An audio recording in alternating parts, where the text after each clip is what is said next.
Someone wanted some cuddles.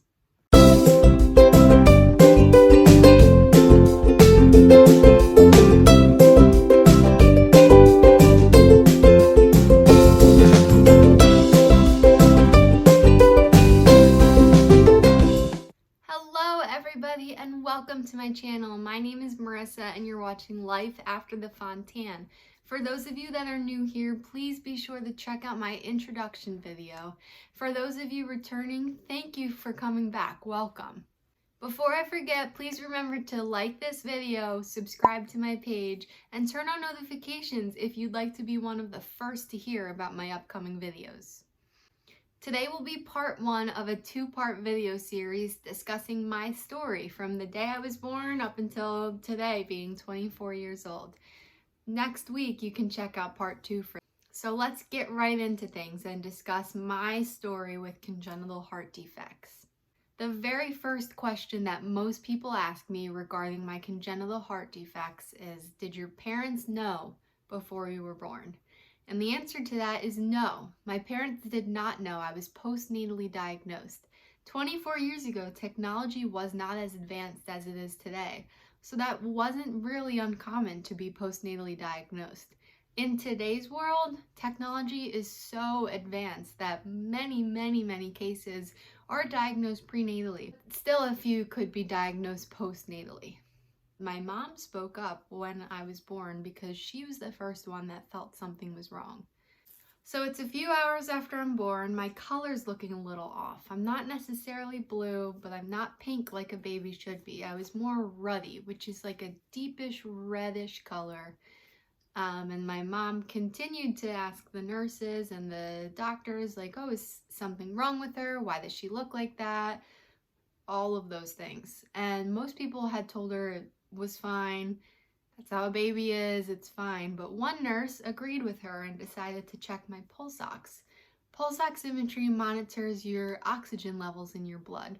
It's usually the little finger clip or like the Band-Aid looking thing that they put onto your finger at the doctor's office or in the hospital. Upon checking my pulse ox, they found that my oxygen saturation was 80%. And from that moment forward, my life with congenital heart defects really started. I was eventually transferred over to a separate hospital, a specialized heart and lung center that had a really awesome pediatric cardiology program. They would bring kids in from other countries across the world for these life-saving heart surgeries that otherwise they couldn't afford in their home countries. It was also free. This hospital they charge their patients, only the insurance companies, which I respect so much. So while admitted to this new heart and lung center, I was started on a medication called prostaglandins, which I generally refer to as Prostas. And you'll be able to learn more about that next week with my video really describing my heart defects, my surgeries, and it will touch upon fetal circulation, so that will all make more sense in a week from today. At 3 days old, I underwent my very first open heart surgery, the BT shunt. Sometimes patients having that same first surgery will have a different shunt placed called a Sano shunt. If you're interested in learning more about a BT shunt or a Blalock-Taussig shunt, please feel free to check out the movie Something the Lord Made. It's really interesting. It discusses the amazing medical achievements of Vivian Thomas, Alfred Blalock, and Helen Taussig years and years ago, who originally designed this surgery for patients with tetralogy of Fallot. So I had my very first operation at 3 days old. Here's a picture of me recovering from that surgery. I was discharged from the hospital 3 weeks later, and between my two surgeries, I was on medications such as digoxin and Lasix.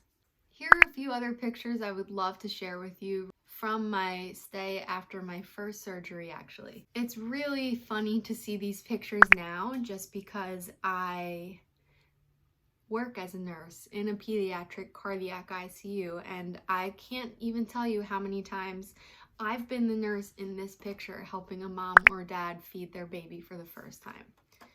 This picture is really special to me, and you'll find out why in a few weeks when I talk about my journey to becoming a nurse. Here is my discharge date when I was first discharged from the hospital after my BT shunt procedure.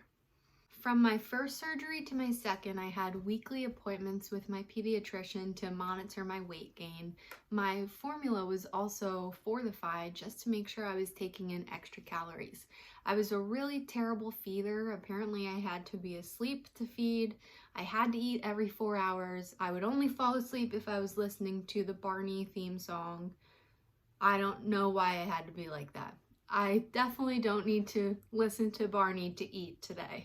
So I continued with these weekly visits. I continued seeing my cardiologist for surveillance echoes, EKGs, all of the above until I was 8 months old when it was determined I was ready for my second open heart surgery, the hemi-fontan, otherwise known as the Glenn procedure. I hit a few obstacles after my hemi-fontan. I came back from the OR and something was not right. I was bleeding a lot, things were not going well, and I actually ended up having to go back into the operating room.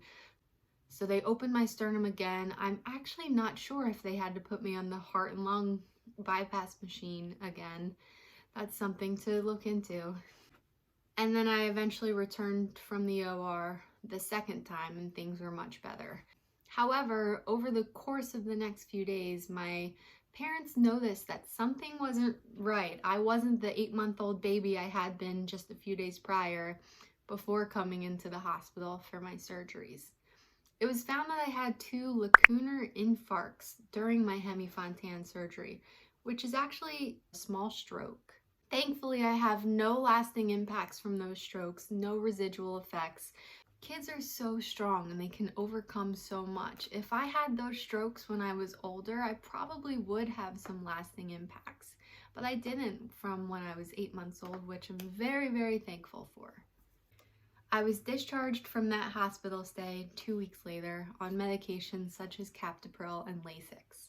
Between the ages of 8 months old and 22 months old, I continued my regular cardiology follow-ups. I continued to see my pediatrician. I'm sure I had a ton of echoes, EKGs, Holter monitors, you name it.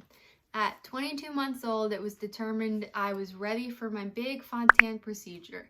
Now, this is looked at as the end-all surgery. It's what you're working up to. You spend years waiting to get there. And many people are thinking their child will be fixed after this surgery, but that's not the case. Really, no surgery for congenital heart disease is a true fix. Next week, when we look more into the anatomy of my current heart, you'll really see why the Fontan procedure did not cure me. I am not fixed. My heart works very differently than anyone else's that does not have a Fontan. So again, at 22 months old, I underwent the Fontan procedure. I only stayed in the hospital for a week after this one. I was discharged on captopril, Lasix, and aspirin. The aspirin, which I still take today and will probably take forever. And then after my Fontan procedure, that was really it. Since then, I've had cardiac caths and, as I've mentioned before, echoes, halters, all of those things. I haven't really had any big cardiac surgeries, or I should say any cardiac surgeries in the meantime. A few procedures here and there, but no surgery since then. And then between the ages of 3 and 5, I had a seizure for an unknown cause, maybe related to a fever. I have yet to have any more, and I hope it stays that way. When I was 4, I started school. I went to pre-K in my hometown. I did everything that my classmates did. I met some of my best friends in pre-K and kindergarten. And then when I was 5, I had another hospital stay for pneumonia where I was in the cardiac ICU. After that hospital stay, I never had another overnight admission until I was 22. So if you ask me, that's a pretty good break there. That's a pretty good stretch of no hospital stays.